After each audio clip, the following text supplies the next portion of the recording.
Broadway mourns William Finn, creator of Falsettos, dies at 73, cause of death and final words revealed.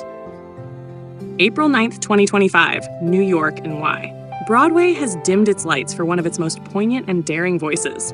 William Finn, the celebrated composer and lyricist behind emotionally raw musicals like Falsettos and A New Brain, has died at age 73 from complications following a stroke. He passed peacefully at his Manhattan home, surrounded by longtime friends and colleagues. The music stopped, but the message lives on. William Finn wasn't just a composer, he was a storyteller of the soul. His lyrics bled honesty. His melodies carried truth. At a time when Broadway leaned towards spectacle, Finn leaned into heartache, queer identity, and the fragile bonds that make us human. According to those present at his bedside, his final words reflected everything he stood for. Love, even when it's hard. A friend of Finn's described the moment. It was quiet, but it hit like thunder. That was William. He never stopped writing. From Boston to Broadway. Born February 28, 1952 in Boston, Finn's path wasn't paved with privilege. Raised in a Jewish family in Natick, Massachusetts, he began writing songs in college and never stopped. He emerged in New York's off-Broadway scene during the late 70s, but his breakthrough came with Falsettos, a deeply human musical that challenged mainstream ideas about love, masculinity, and illness during the AIDS epidemic. Falsettos premiered on Broadway in 1992 and swept the Tony Awards for Best Original Score and Best Book. Audiences wept, critics applauded, and theater had been changed forever.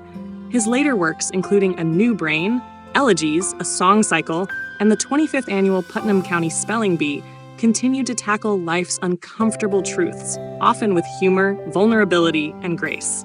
Legacy of a truth teller. Finn wasn't flashy. He wasn't chasing fame.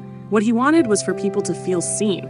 His characters were flawed, brilliant, scared, funny, angry, and alive, just like him. He didn't write for applause, said director James Lapine, his closest collaborator.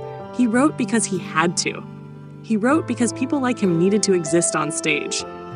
Finn's impact stretched beyond the stage. He mentored young writers, championed LGBTQ+ voices, and donated generously to HIV/AIDS charities throughout his life.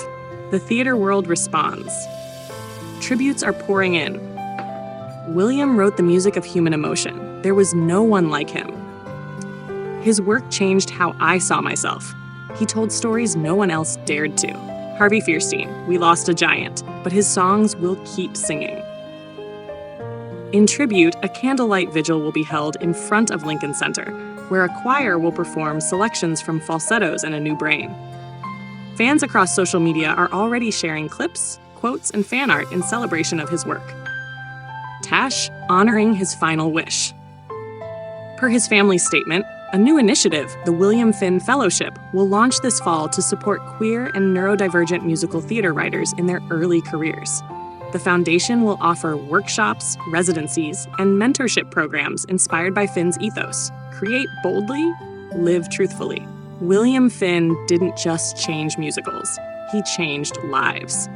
And though his voice has gone quiet, the echoes of his songs will never stop.